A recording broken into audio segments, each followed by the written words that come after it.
heralding? Well, thanks, Chief. On the contrary, there's nothing like a crystal ball.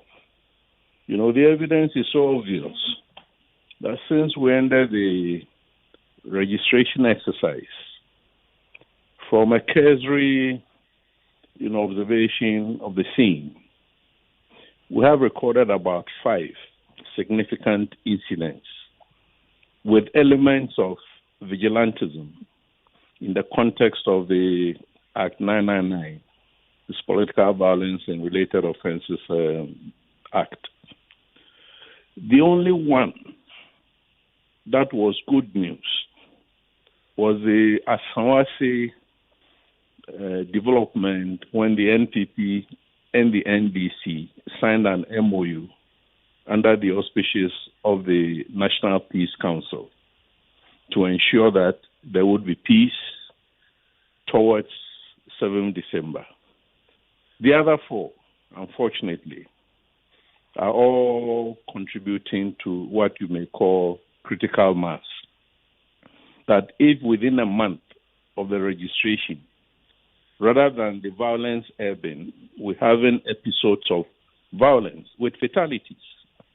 2 in Doma West, where people were killed, by what classically are vigilantes. Then you add this Ododio one to the equation, where, as you said, in full view of the police, a member of parliament, for whatever reason, is assaulted. And as one, or probably yourself, was asking, what has happened, what is happening? So we are now faced with the paradigm of impunity that we've been talking about, that nothing is going to happen. Because those who were motivated to, assault the MP know where they're coming from. And if the MP was telling the truth, and I have no reason to think otherwise, that they are national security operatives, once again, that reinforces the perception that national security has arrogated to itself certain functions, certain tasks, certain missions that are not written in the Constitution. So even if the MP had offended any law on the statute books, and he was already at the police station, you make the case to the police. But to arrogate, the law into your hands and then assault him, and then arrogantly walk away and nothing is happening, no arrest, nothing. We don't run a democracy like that. And that is the fear I have. We are downgrading or risking our democracy. Instead of building on it, we are eroding it. You see, and if you add some of the episodes that we saw during the registration bordering on identity and citizenship and so on and so forth, even national cohesion is becoming an issue or has already become an issue. And we all know that we are seriously polarized, that almost everything that happens is seen in political lenses or through political lenses. So we need to be concerned. My sense is that 7th December is not going to be a quiet day, and it will not be a quiet day because people have already strategized. Between now and then, they will resolve all issues, if need be, through the use of force. Now, I want you to stay with us, Colonel, because we're joined now by Nana Kwabena Brampa-Mensah, who is the team leader for the security sector, governance and local and urban governance at CDD Ghana. Mr. Brampa, it's always a pleasure. Good morning and thanks for joining us. Thanks very much, Oyo. Now, my concern is that we ought to be seeing a certain movement towards less violence. Bearing in mind the things that have happened. We have having set up a whole commission to look into what happened at Ayawaso West Wuogon, government having written a white paper, obviously acknowledging the work of the commission and agreeing to some of their recommendations. We ought to be seeing a certain movement towards less violence. That doesn't seem to be the case.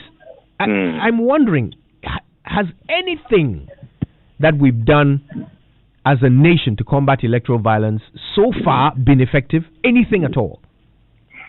Good morning, Kojo. Let me say a very good morning to our listeners. Kojo, it's 50-50. When we had this document in the committees, I told you setting up a committee or coming up with documents is one thing.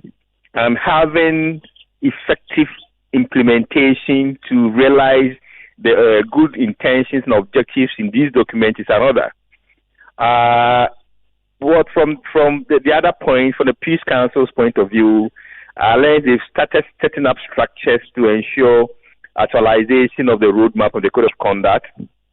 But for the legal point of view, the Act 999, I haven't actually seen its effective implementation to combat some of these things.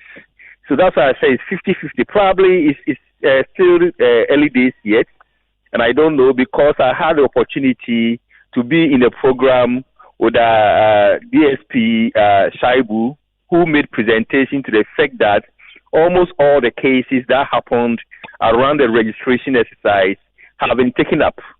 Some people have been prosecuted, others are still under investigation. But the problem is how you and I get to know status of actions taken in some of these cases. That's why I'm not sure I can conclude to say it's been a useless effort, because according to information, some efforts are being made. But as to how and when you and I will get to know the full details of actions taken against people who were actually faulty in committing some of these crimes. Let's, even though this is a hackneyed conversation, I am still interested in hearing, experts like yourself spell out the reason why governments find it difficult to clamp down on vigilantism. It's a multifaceted challenge. The first problem I always say is over-politicization of issues in the country. So if you're a government, if you're a security officer, if you're anybody who is put in charge of enforcing specific laws and you don't do proper investigation, it may turn out to put yourself in a place that people will wrongly accuse you. So everybody who is put in charge of implementing policies is extra careful to make sure that, as in one of our forums, one of the state attorneys came to say, they deal with proper investigations. And therefore, if the docket comes to them and they don't see any value, any details in the docket to the extent that it will aid prosecution, they just return it to the CIDs. So I believe this being over careful, and also people who are in position wouldn't like to put themselves in a position that they'll be wrongly accused, it delays the process. So I believe that's what is being the case. But my worry is that even if we haven't seen a conclusion of specific cases, for us to be able to assure the public that certain steps are being taken, it's prudent that we have periodic briefing as to status of cases that have been reported as far as the electoral-related violence are concerned, so that people are assured that certain steps are being taken. Most of the cases that we are witnessing under this election, if I take you through the data that we've already been presenting, it will tell you that they are mostly reprisal and retaliations that we are seeing. When you take what happened to Honorable Nilante, I'm yet to call him, but when you take it up, you realize that people are just retaliating what they feel his people also led against them in 2008, in 2012. Somebody, I was monitoring the media when this thing happened yesterday. Somebody said, it means so it pains him now when it's happening to him. When his people slapped Honorable Eslaosu, he said he deserved it. So it tells you instantly that people are peeved and they are retaliating. When you go to Banda, the young man that was killed, when you monitor the situation, it tells you that it's a reprisal. When it comes to Sutifi South, the spraying of pepper on Honorable Collins Dada and his driver. Nobody tells you what Honorable Collins Dada's brother alleged to have been doing in previous years. So unresolved and lingering cases are some of the causes of some of these things.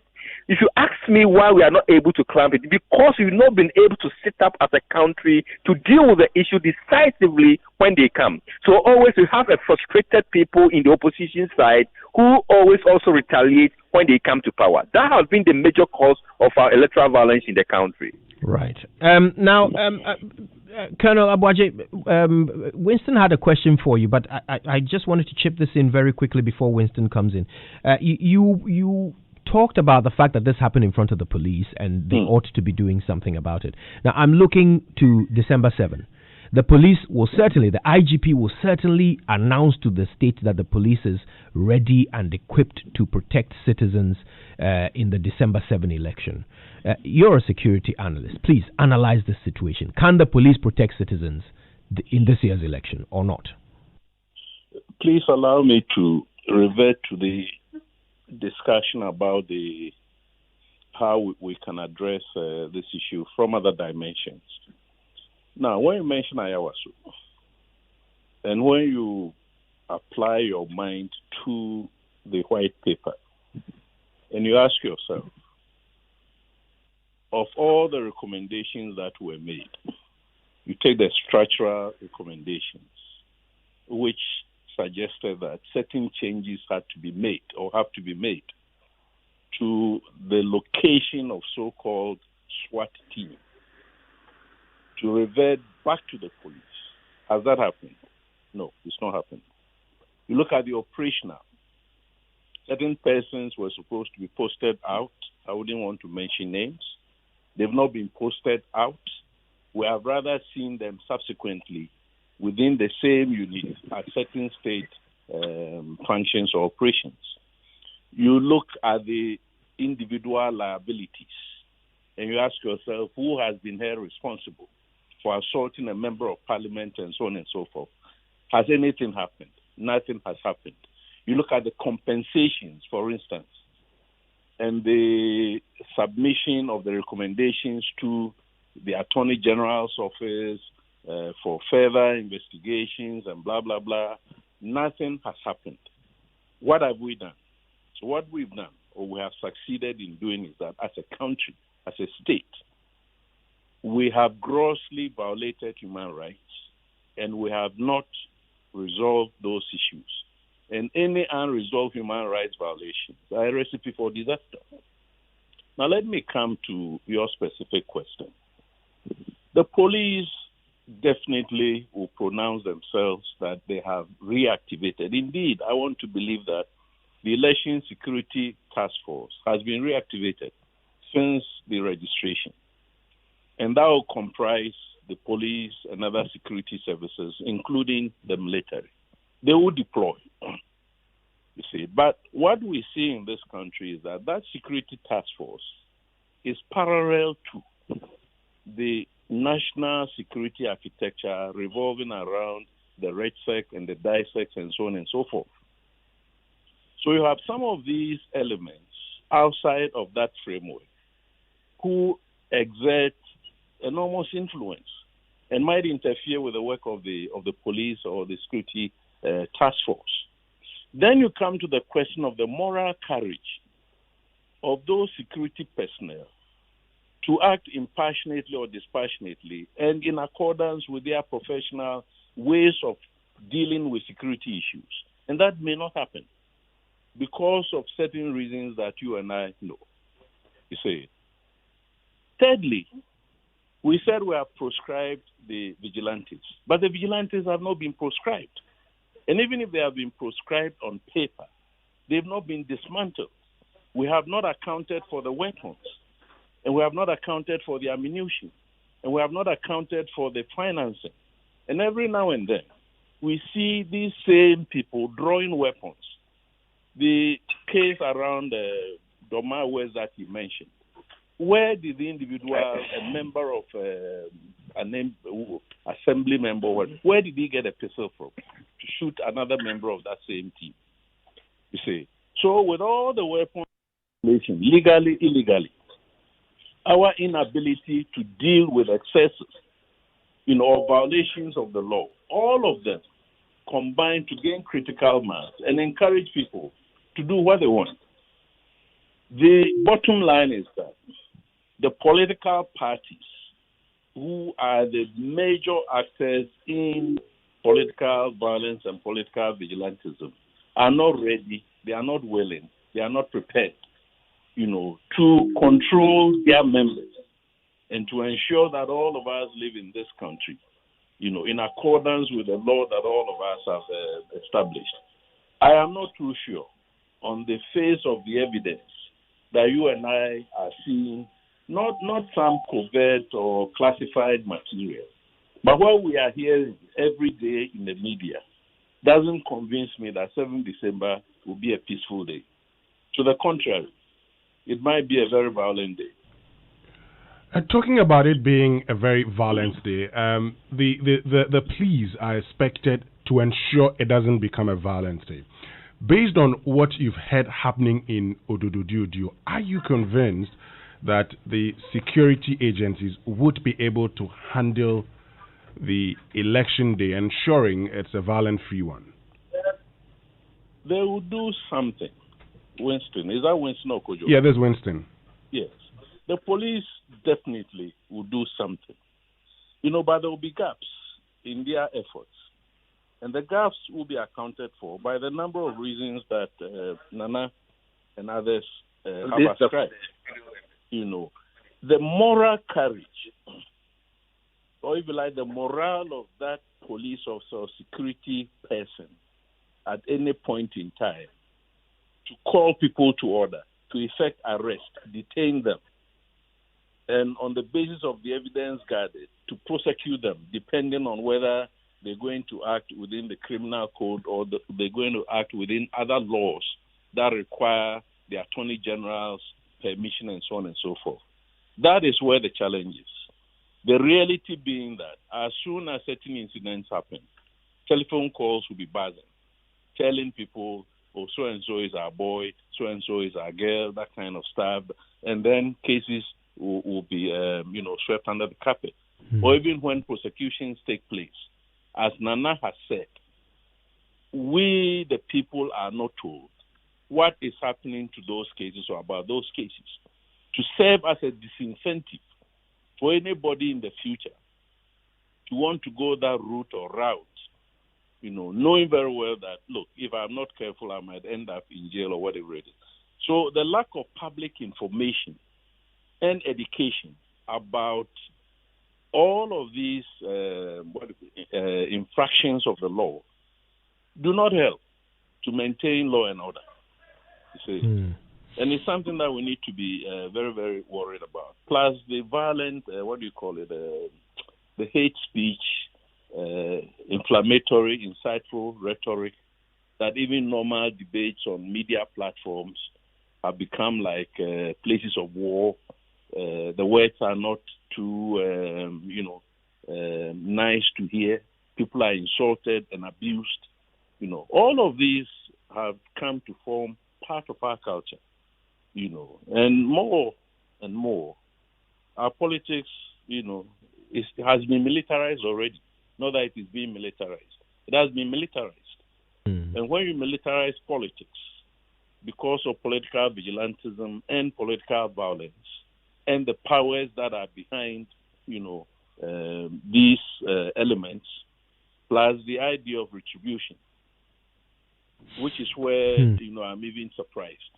Yeah. Because we proclaim that we are so religious, and yet, we are not able to forget and forgive. So when you have the power, you now do unto others as they did unto you. And that now sets in motion a cycle, that feeds itself. Wow. Now, I wanted to come to you again, Mr. Abrampa, because CDD did a bit of a study earlier this year and discovered that in spite of everything that happened at Ayawaso West Wuogon and all the promises to disband and all that, we actually still have these militia groups still operating in the country. Now, the thing I'm thinking of is the evolution of these groups. Okay, so they are first sponsored by politicians, the young men sponsored by politicians to go out there and carry out acts of violence. Then they start pursuing their own interests. Sometimes they carry out acts of violence against the politicians that sponsored them. We saw examples of that when in Kumasi, the Delta Forces and Invisible Forces were upset that the president had appointed someone they didn't want to a position in the region, and they moved against the president's appointee. Then later they moved against the court to free, their colleagues who had been brought before it. I'm wondering whether we are seeing a certain evolution. Are we soon going to see vigilante groups that are not afraid of the authorities, not afraid of the military, not afraid of the politicians that hire them, not afraid of anyone at all, and therefore able to carry out whatever they wish, whether it's robbing a bank or, raping women and children? Are we seeing a certain movement in that direction? First of all, let me say, you didn't tell me my uncle was on the other line. Yes, let me say very good morning. Sprung you a surprise there. Yes. Let me say the data is very serious. As we did present in a maiden roundtable discussion after the registration exercise, we were seeing a trend, even though the number of cases recorded subsided, went down, but the category of cases that fall under major incidents, that's those that involve injuries, killings, and then the major atrocities, went up. Secondly, in previous violent cases, you were able to associate particular cases with particular vigilante names. This one, you are not able to identify specific names and even identities. Previously, you could see people wearing specific design T-shirts. They were using some specific motorable machines that move them. Now you don't see all these things. It tells you conflict itself is dynamic, as the theory says. So as we have the laws, they are also changing everything, including the mode of operation. That makes it a bit difficult for us to conclude whether the laws at 999 and the roadmap for eradicating vigilantism is making any inroads, any impact. That said, and in addition to what my uncle just said, I would like to say that we may not be able to do better if the enforcement agencies do not make eradication of vigilantism a project. It needs to be made a project, just like we made Galamsey issue a project.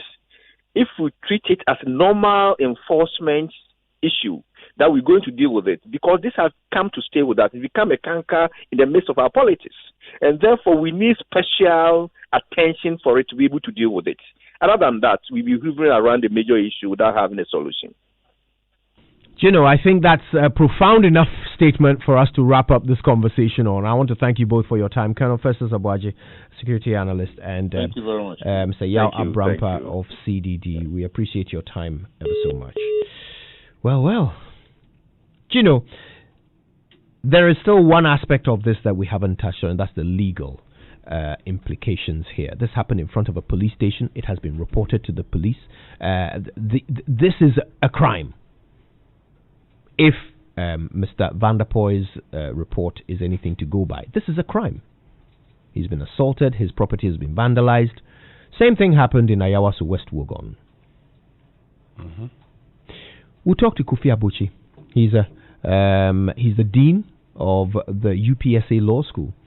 He's also a private legal practitioner, and he was working with the commission that looked into the Ayawaso West Wuogon affair.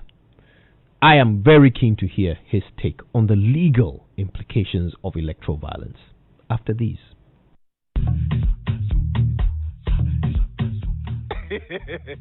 See, my friend, respite is something we all need in hard times when we have no tool. A bank that cares is a bank worth doing business with. Just imagine you having an obligation and you cannot take care of it in this COVID era, or not being able to continue that project you started. You can take that pressure off. simply by choosing GCB's Special Personal Loan Package for salary workers, which also offers a 2-month repayment moratorium and a reduced interest rate of 24% for all salaried customers who apply for the loans between now and December. And for government workers, an increased loan tenor of up to 48 months awaits you. GCB, your bank for life. I remember her face, her smile, until that day when the bullet hit her and made her fall to the ground. I cried until my father found me. We left everything. We walked for a long time to this camp with many other people from my country. My father says Ghana has been good to us, good to give us shelter and safety. But now, I'm afraid that I can lose my father and friends to the virus they call COVID-19. Help young refugees like Sarah get access to clean water and nose masks to protect their lives. Join Nikki Samonas, Ajetianan and the Lukuluku tribe by donating to the Mask for Refugees campaign to protect vulnerable refugee families today. Take a moment to donate any amount to *389*135# or call 059-396-396 or 050-699-5499 for more information. Choose love.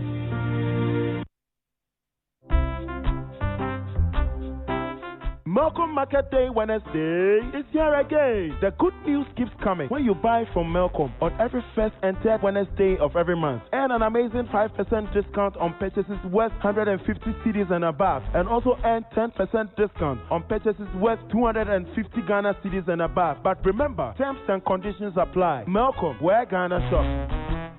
Want to live in a gated community? Then get ready. Fame Real Estate is selling lands and houses in unique gated communities located at Pampam, behind Central University, opposite Porter City Church Junction. Now selling at 25,000 Ghana cedis. Sahils off the Accra Akosombo Road, near Data Link University site, 20,000 Ghana cedis. Now selling at 16,000 Ghana cedis. Pampam Project, located near Noble Estates and Pampam Senior High School, Myoto, Pampam, and industrial lands near the Dawa Industrial Enclave. Houses and lands are also available at East Airport, Domipila 2, etc. You can't miss out. Rush now. Call or WhatsApp on 0502 959324 or 0554 156443. Visit us at www.famerealtors.com or send us an email to sales@famerealtors.com. Fame Real Estate. Superiority. DSTV no dey disappoint. We get more than 20 live matches every week from the best leagues in the world like the Premier League, La Liga, Serie A, plus the Champions League. Upgrade to Compact Plus now or buy a DSTV Zappa decoder for 229 Ghana cedis with 1 month access. They make you stay connected or reconnected to us from only 45 Ghana cedis per month. Make you download and stream live your favorite games anywhere, anytime with the DSTV Now app. Won't pay we now per ding. DSTV. Feel every moment. Same great bang. Because the greatest things are born from the smallest of thoughts. Just as your seeds in a rich soil grow to become trees that bear fruits, the Agricultural Development Bank, ADB, helps you sow, invest, nurture, and grow your personal and business plans by serving you with years of banking ingenuity and experience in agribusiness, corporate and commercial banking, consumer finance, e-banking, and many more through our network branches across the country. Whatever the culture, whatever the dream, we grow with you. Call us today on 0302-210-210 or visit www.agricbank.com. ADB, truly agric and more.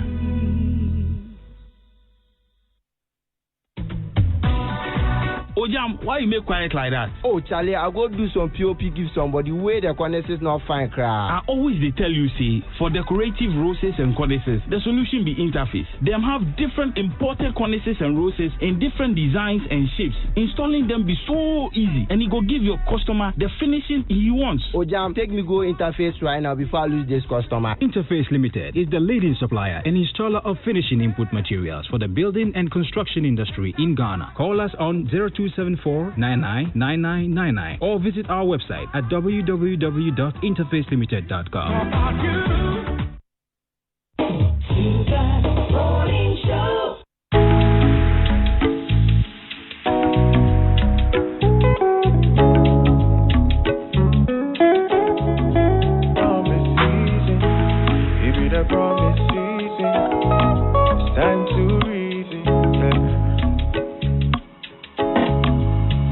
go tell you this, tell you that, change the economy.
Yes, we're in the promised season. Do you know what?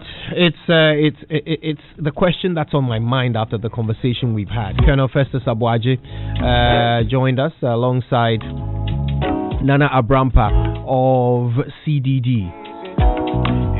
And really, if you listened to them, we've got this strange situation where national security is arrogating it into its hands certain, rights and powers that they are not given by the Constitution. We've got the police seemingly unable to enforce the law, unable to clamp down on vigilantism and electoral violence. We see a situation where, the Peace Council is still gearing up. One day they make up all the big promises. The next time we hear the thing. And the politicians who sponsored these people who are now terrorizing the nation with their vigilantism and militia activity, well, they are not afraid of these politicians anymore. Why some people lose their lives. Well, I try to be careful, as somebody would say. Can we rely on the police to keep the population safe during elections 2020? Do you feel safe voting in December 2020? That's the question I want to hear your answer to. You know what to do. Use the hashtag JoySMS and tell me earnestly, tell us all here, we want to know, do you feel safe voting in election 2020? The way things stand today. Tell us that, change the economy, and that's the fact. You know the reason. Give me promise easy. All right, today's agenda is brought to you by Societe Generale SG Ghana. The future is you. Now, this is the great news you've been waiting for. Handtech Markets finally is here in Ghana, operating virtually. And they're an industry leader. They've been here for 30 good years, serving millions of clients across the world, dedicated to teaching and mentoring interested individuals on how financially rewarding the global financial markets can be. So if you've ever wanted to create an extra source of income or become a full-time financial markets trader, they're here to help you actualize that vision. Just visit them online at hmarkets.com or call 050-992-8008. They'll mentor you on how this enormous market works and how to profit from it consistently. Best part of it is that the mentorship is absolutely free of charge. Hantech Markets. Trust through transparency. Okay, COVID-19 has changed the world, that's true. But despite the challenges, there are still people getting things done. The spirit of Africanacity is still alive in Ghana. Healthcare workers on the front line are keeping us safe. Many other essential service personnel are still doing their jobs to keep us all going. And you're still getting things done across Ghana and Africa. Still working, teaching, doing it all, and still using your ingenuity and originality and creativity to make a difference in your little corner. Thank you. Thank you to everyone still getting things done. Your Africanacity inspires our friends at ABSA. Go to absa.com.gh to learn more. All right, now later on the show, we will be talking about this. After further consultations, has decided to postpone the remainder of the academic year for all nursery, kindergarten, primary, JHS1 and SHS1 students. The next academic year will resume in January 2021. Yeah, later we'll talk about that and the announcement by the president that apart from JHS and SHS2, every other pupil and student in basic and secondary school will resume in January 2021. Private schools are kicking against that. We'll talk about it. Right now, though, let's deal with the legal implication of electoral violence. We're joined by the Dean of the UPSA Law School, private legal practitioner, Mr. Kofi Abuchi. Good morning to you, sir. Hello, are you there? Yes. Good morning, Kojo. How are you? I'm very well. It's good to speak to you. Thanks for your time. Right, so let's get straight to it. I'm interested in the legal implications here. Mr. Van der Poy has reported to the police. In fact, the assault, according to him, happened in front of the police. They had to come and pull him into the police station. He says he has identified his assailants and that they belong to the National Security Services. Now, we have not independently verified this, but let us assume that what he tells us is accurate. Would the police have any legal difficulties in arresting and investigating national security operatives for what they are said to have done? The police should have no difficulty in arresting anybody if they have a probable cause that an act of criminality has been committed. The law doesn't discriminate in persons in respect of the commission of offenses. And so, the issue is not whether or not the police should have difficulty because these involve state security operatives. The police should have no difficulty arresting anybody once they have probable cause. So the most important thing is that the police should have come to a conclusion that there is sufficient cause, there's a reasonable cause, or there is a probable cause that an offense has been committed by a person, and on the basis of which they proceed to effect an arrest. So yes, there should be no difficulty if there is a probable cause. Right. Thanks for that clarity. Now, let's talk about the bigger picture here. We've now passed some new laws. We said we needed these laws in order to combat militia activity and vigilantism here in Ghana. So these laws are now on our books. I'm curious, if a political party or its members and agents fail to disband vigilante groups that are affiliated to them, can they be prosecuted for that? Absolutely. The new law that has been passed actually seeks to abolish vigilantism, whether from political parties or any other person, once these vigilante acts are associated with electoral violence, so to speak. So yes, once again, it can be established that within the confines of the law, an entity is indulging in this active breach of the law. Yes, an arrest can be taken. Or rather, let's say an act of criminality can determined and an arrest can be effected. Okay, so at this point, I mean, who would we be seeking to arrest? Would it be, the party chairman or the executives, or who would we be seeking to pick up and prosecute if a political party fails to disband its groups? Hello? Right, we appear to have lost Mr. Abuchi there, but we're going to try and get him back. Winston, interesting though. I mean, this angle of prosecuting people for failing to disband their groups. Should we really start moving in that direction before we get to December? Should we make an example of these political parties whose groups still exist?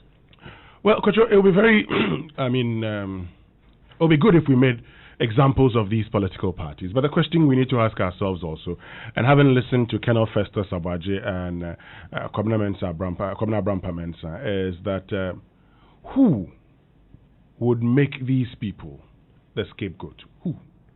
Is it the police? Are we expecting the police to arrest these persons and say, you still have, vigilante groups associated with your political party? Do you know who, ironically, I would have liked to see doing this? Who? National Security. Well, sadly, so the question, or the task ahead of us as a people is that the very institutions that we expect to ensure the enforcement of our laws are themselves being described as those who are unable to do these. And you heard Colonel Festus Abaje say, all of us know the reasons, because one of the things that security agencies would consistently tell you is that even the least member of the political ladder thinks he or she can control the Ghana Police Service. Indeed. Sadly. Indeed. Sadly. Yeah. So that's where we are as a people. And so and I always make reference to the late DCOP Awuni. When Ishmael Ashite was engaged in some things, he arrested him. Yeah. Yes, he arrested him. Yeah. And when he sadly passed away, this was one of the things we celebrated him for. The fact that he genuinely did not allow politics to influence his duty. He arrested a minister. That's the sort of police we need. But the kind of situation we have, and I'm very surprised that, look, Nilante van der Poel was assaulted, allegedly, in a police station. And according to him, if true, the police were the ones who actually whisked him away. So they saw these people who assaulted him and they left.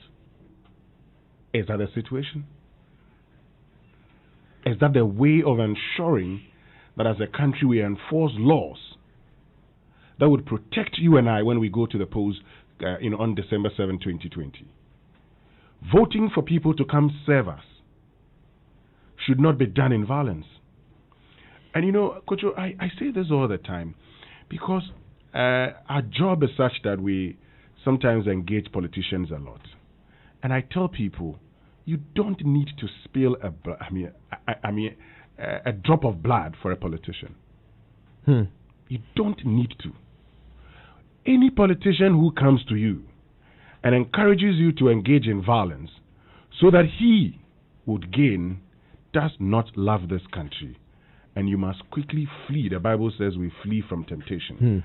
Such a politician, you flee from him and vow to ensure that he doesn't go and represent us anywhere. He has just shown you, I don't like this country. It's sad. Sometimes they are lured in with money. They hit them with the economics. First of all, the politicians fail to, manage our nation and our economy well enough so that people don't need to depend on crime in order to eat. So they go and lure them with money. Then the strong man realizes that he can do whatever he wants and he will have the cover of the politician to get away with it. So he gets bolder and bolder and bolder until he's not even afraid of the hand that feeds him. He will bite it off and continue chewing.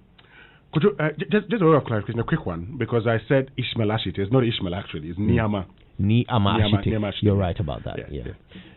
Well, look, December is less than 100 days away. And these things have happened in Ghana. So wrong. This is so wrong on every score. But no matter how long it takes, we will fight. This is so wrong. You kill a man in his own house. His own house. Listen now. We'll see you guys. We'll see you guys. His own house. In his own house. Be careful. You kill a man in his own house. That's fine.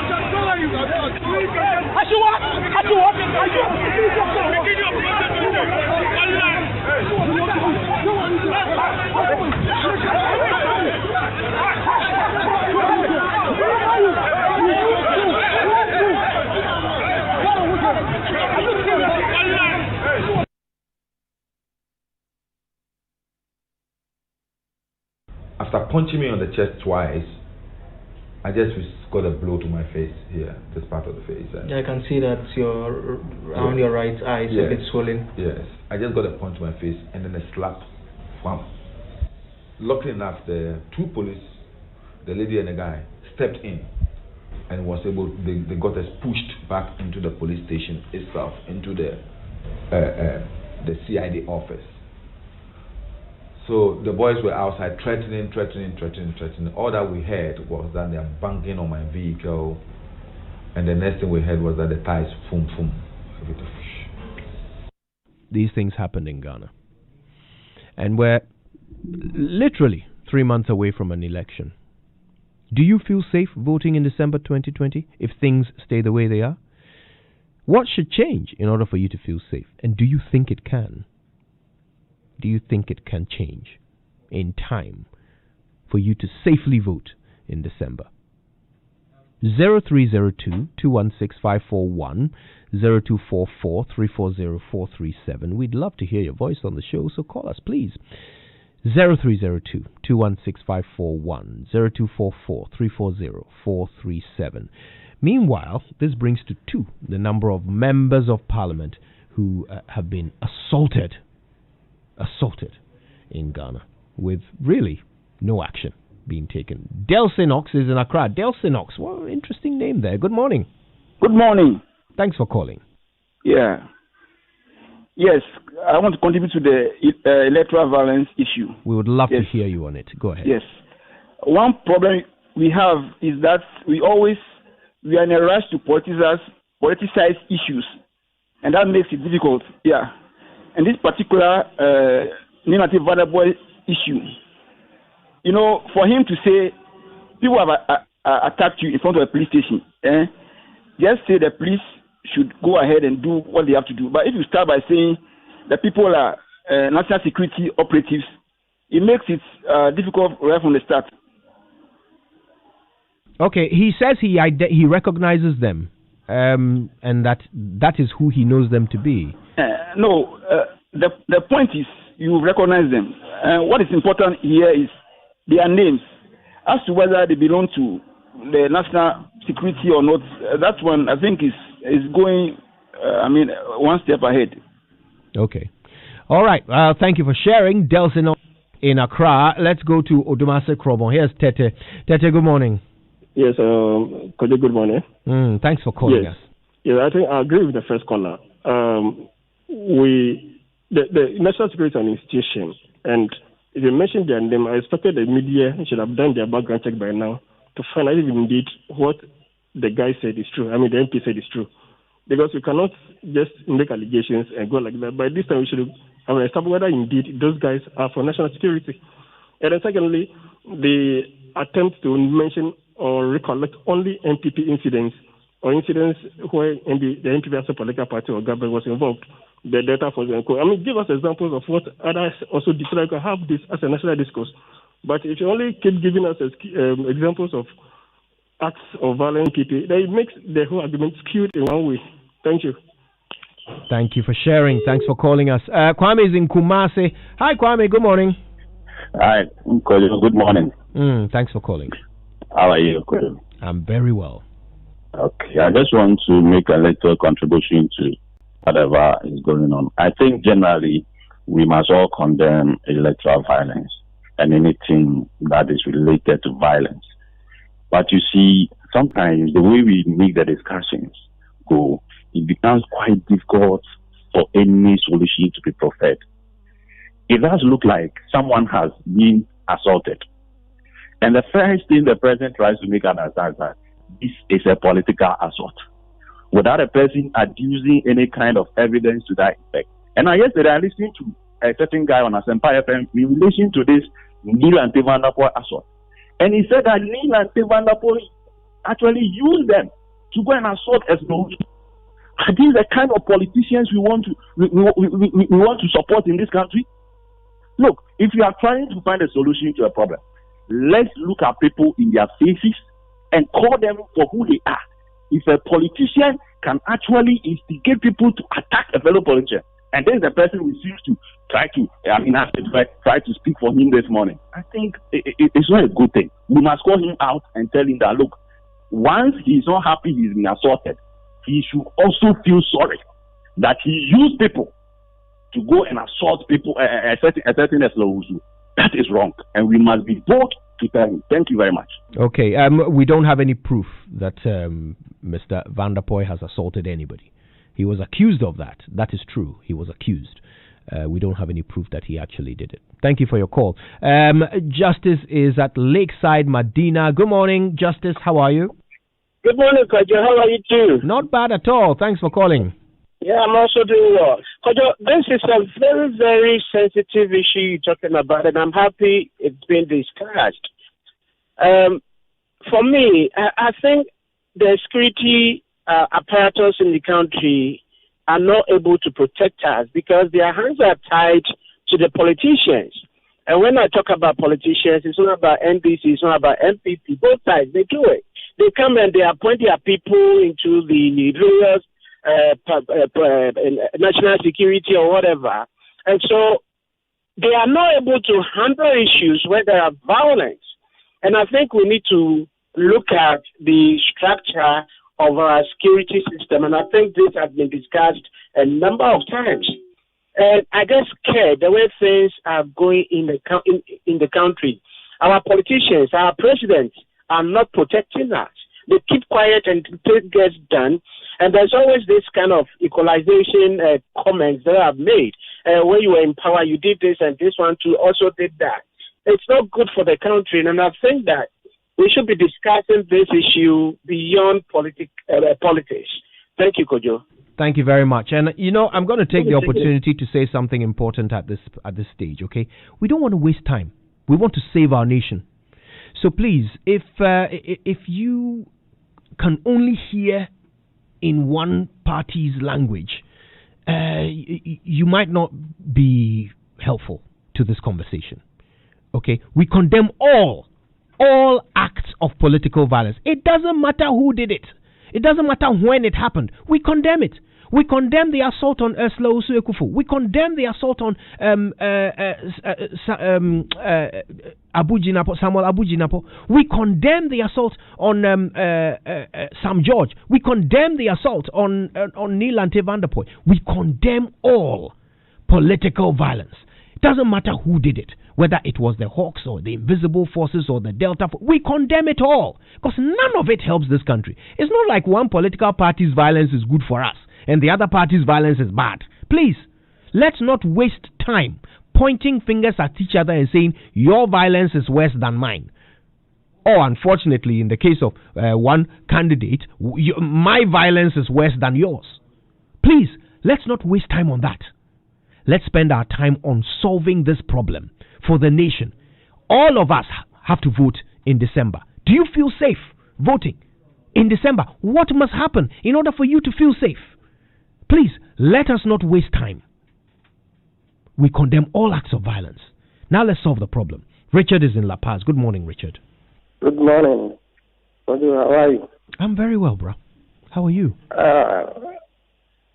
After the Ayawaso West Wuogon by-election, His Excellency President Akufo did a very excellent job by assembling some eminent people in the Ghanaian society as a commission to deal with the situation. These people did an excellent job by coming out with some recommendations. Unfortunately, our excellent President disappointed us by not implementing the recommendations. And by so doing, he has opened the floodgates for these Delta forces and whatever to unleash themselves on us. So the 7th December is going to be scary. And it will not be good for this country. Thank you very much. Thank you for sharing. Let's go to East Legon. Here's Ernest. Good morning, Ernest. Good morning. So, share your thoughts with us, please. Until something is done concerning this issue of violence pertaining the election and other form of campaign violence and all of that leading into the election, I think I will not be safe voting in the December election. Well, because I think the problem has to do with implementing recommendations that have been filed during the investigation that they have made into the other cases that we have found. In fact, there are laws there in Ghana, but we seem not to be implementing them. The security personnel are there. We are looking up to them to take actions that are tangible enough for us to see that indeed our country is a law-abiding country. But in the absence of that, I think I will not feel safe. The politicians must be up and doing that what they have themselves have pledged. We have seen them in the campaign platform pledging themselves that, they are committed to the task of ensuring that there is peace in the election. We want to see that in action. We want to see that be implemented. So I urge the politicians, I urge the government officials who are responsible for enforcing the laws to come out, spell out clearly to us that these are the steps they are taking. Let them condemn any of such actions that have been found. Hello? Hello, yeah. So I want the government officials to take it upon themselves to implement that. If something is not acceptable, let us condemn it.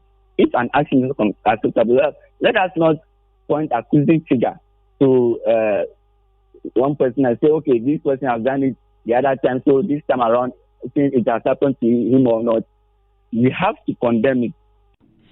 I agree. Thank you so much. Let's speak to William in Gomwa Budibram. William, good morning. Good morning, Kojo. How are you? No bad.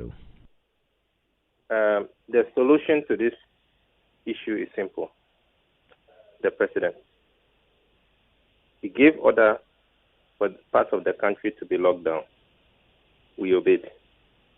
If he gave order that violence, electoral violence or whichever violence must stop, it will stop. Not until that is done from the president himself, whoever the president is. 4 years from now, you will have this program again. Take my word for it. Have a good morning. Have a good one too. Thank you, William. Bishop is in Asante Mampo. Bishop, good morning. Hi, Bishop. Yes, sir. How are you? Bishop, my brother, I'm okay. No, you're not okay. The way you're sounding, you're not okay. With these things happening in our country, less than 100 days to election. I just want to say that the media houses, let us try. I mean, you people should try, investigate all these things, not these current ones alone. If we tend to talk about this current one, people forget about others. You people should investigate and then see whether the past ones, since 1992, have they arrested people who did those acts? What have they done to them? Have the courts pronounced judgment on them? Even if they are in government or they are in opposition, and these things are happening, and continue to play it back to them, and let them know, name and shame them, and then we'll have a way out. If the leadership are not talking about it, they are not doing anything about it. If we would name and shame them, I mean, we shall get somewhere. Some of us we don't know whether we'll vote or not. Thank you, Bishop. Freddie is in Accra Central. Freddie, good morning. Hi, hello, Freddie. Yes, is that Freddie? Hello, good morning. Right, okay, good morning. What's your name, please? Please, my name is Omusumuru from Domabe. Oh, Musumuru, how are you? Yes, I'm fine. How are you doing? Not bad at all. Let's say good morning to Enumua. Yes, she can hear you. She's listening. Okay. God bless you so much for the wonderful work you are doing for Ghana. My brother, let me tell you, the vigilantism that we are talking about does not exist just like that. You know what? The group doesn't exist anywhere. They are not like association where every day they go for meeting, they do everything together. They meet when people make reckless statements, make some comments that undermine certain groups, undermine certain political parties, undermine certain tribes. So we have to be careful about certain utterances that we make. Listen to just recently what Adongo wrote about Achim people. Do you think those youth will sit down and consent? They'll react. Sometimes they will come after you, and then you call those people vigilantism. Listen to what Sami Jemfi, the statement Sami Jemfi made when he organized his press conference. I have heard Kwaku Boahen threatening that he will make sure that some MPP people have registered all right, but they will never vote. So if you listen to all these comments, it becomes irritating, and you have to. You see, sometimes we have to be careful about certain statements or comments that we make. That is why people also see that if you are able to make this statement or this utterance, it means that you mean business. Therefore, we have to also put ourselves together. Therefore, my friend, my brother, let me tell you, the people, the leaders of political parties must be careful about what they share, what they say, and what they do. God bless you so much, my brother. Bless you too, Omusumuru. Let's go to Tema. Here's Kofi. Good morning, Kofi. Yeah, good morning, Kofi. Talk to us. We're listening. It's very interesting. The kind of arguments that others were making, it means that they come into power to settle scores, which shouldn't be the case.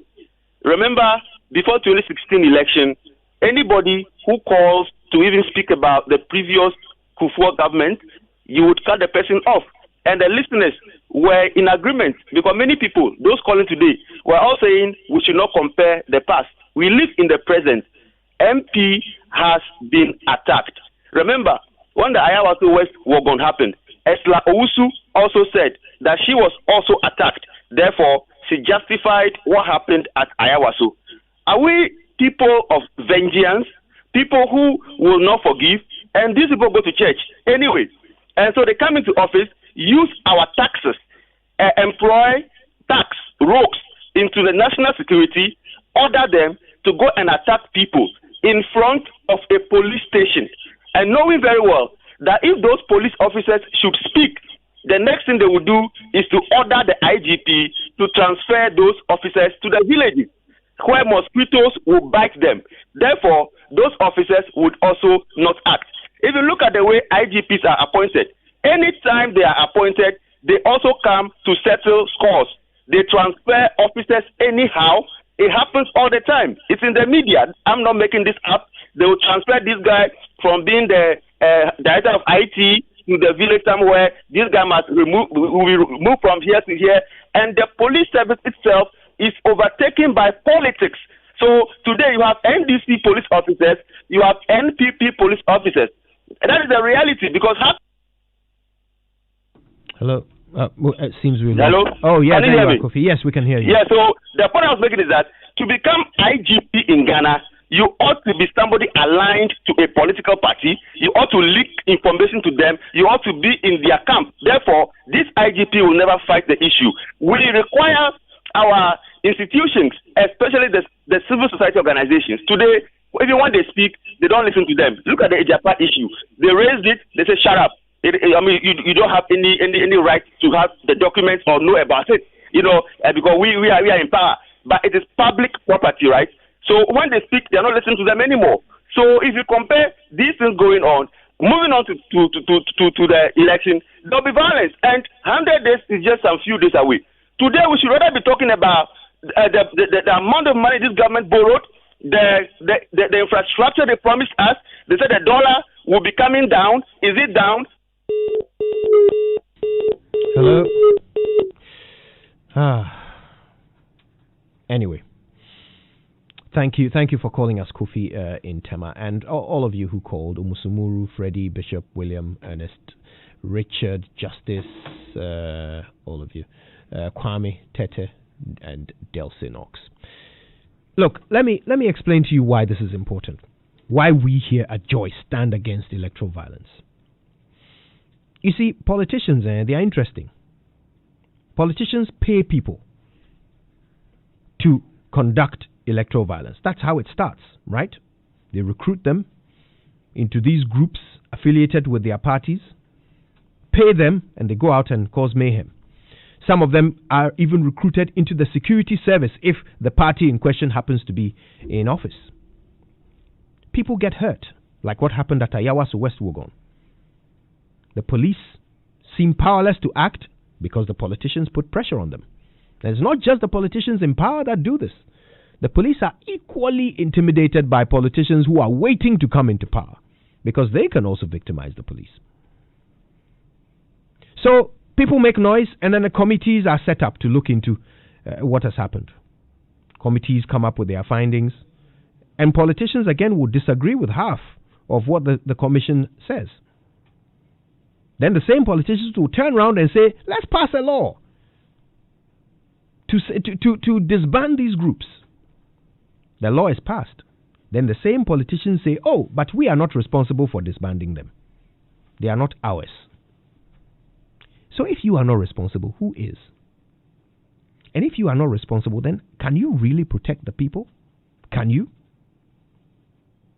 And after all this, you will come back and ask these same people you can't protect to vote for you. Well, as for us, we stand for these people. We don't care who you are, which party you belong to. We stand for the people. And we want them to be safe. Safe from the monsters created by you, whichever party you belong to. That is why we stand against electoral violence. We stand against all forms of electoral violence. None of it has our support. The people of Ghana must be safe. This is a democracy. We must be able to exercise our democratic right without fear of being attacked, shot, and killed by people who don't care for our nation. That's all we'll say on this. Thank you to all of you who have contributed.